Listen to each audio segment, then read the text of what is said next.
እሺ ሰላም ተመልካቾቼ እንደምን ዋላችሁ? ዛሬ ደግሞ እርጥብ ቅመም እንዴት እንደምናዘጋጅ እርጥብ ቅመም ሲባል ብዙዎቻችን ምንድነው እርጥብ ቅመም ባለበት እየቆረጥን ዝም ብለን በምንሰራው ነገር ላይ ጣል ማድረግ ነው የምናውቀው። ስለዚህ ዛሬ ላሳያችሁ የፈለኩት እርጥብ ቅመምን አዘጋጅተን ብንፈልግ ለአንድ ወር ብንፈልግ ለሳምንት ፍሪጃችን ውስጥ ከተን ለምንፈልገው ነገር በጣም የሚያጣፍጥልን በጣም ጠቀሜታ ያለው ጣዕም የሚሰጥልን እርጥብ ቅመም አዘገጃጀት ላሳያችሁ ነው የፈለኩት።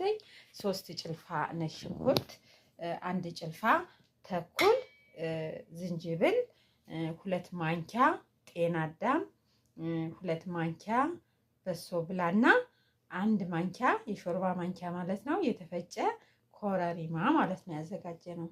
ስለዚህ አሁን ተመልሰን እንገናኛለን።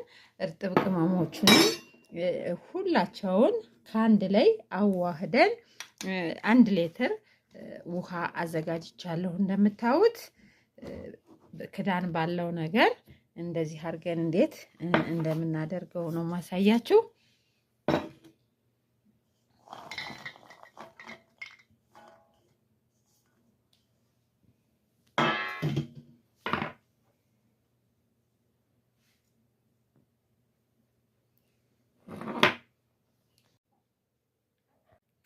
እሺ ተመልካቾቼ ተመልሰን ተገናኝተናል። እንደምታዩተኝ አያችሁት፣ ይሄ ቅመም በስነ ስርዓት ፍሪጅ ካስቀመጥ ነው ምንም አይሆንም።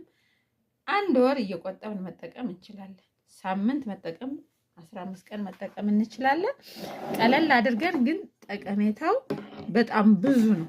በጣም ለፈለጋችሁት ነገር እንደዚህ አድርጋችሁ ክዳን ባለው ነገር አዘጋጅታችሁ ቀስ ያደረጋችሁ እችን እንደዚች ያደረጋችሁ ለአንድ ወጥ እችን የምታክል በጣም የሚጣፍጥ ቃና ፍሬሽ ስለሆነ ያመጣል ማለት ነው።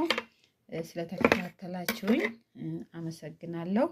ቻናሌን ላይክ፣ ሰብስክራይብ ለማድረግ እንዳትረሱ። ላይክ አድርጉ።